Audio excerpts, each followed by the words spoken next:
এটা উন্নয়ন হলে আমাদের করটিয়া এলাকাবাসী বা জনগণের মোটামুটি অবস্থায় অনেক কাজে আসবে। সংরক্ষণ করা উচিত, কারণ হলো অনেক এলাকার লোকজন আসে দেখার জন্য, কিন্তু ঢুকতে পারতো না আগে, এখন শুরু হয়েছে ভিতরে আসার। খুব সুন্দর লাগছে, ভালো হয়েছে, আমরা এটা সহযোগিতা করব।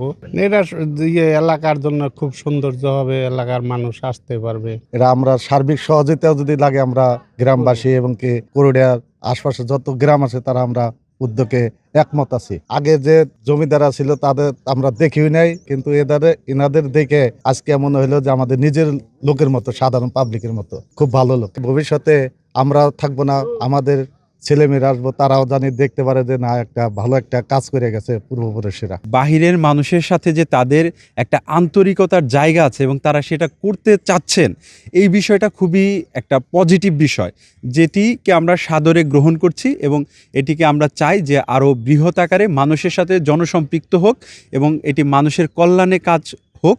আমরা এটি প্রত্যাশা করছি। পন্নী পরিবারের স্থাপত্য এবং ঐতিহাসিক যে নিদর্শনগুলো আছে এবং বাংলাদেশের যে সুলতানি যে আমল ছিল বাংলার, সেই আমলের যে ঐতিহ্য, সেগুলোকে ধরে রাখার জন্য এইটা অবশ্যই ধরে রাখতে হবে এবং একে সংস্কার করতে হবে। এই জমিদার বাড়িটা সংরক্ষণ করে রাখার উচিত হইল সেটা এই করটিয়ার উন্নয়নের জন্য, এমনকি করটিয়ার জনগণ, জমিদারের জনগণ যারা আছে তাদের জন্য।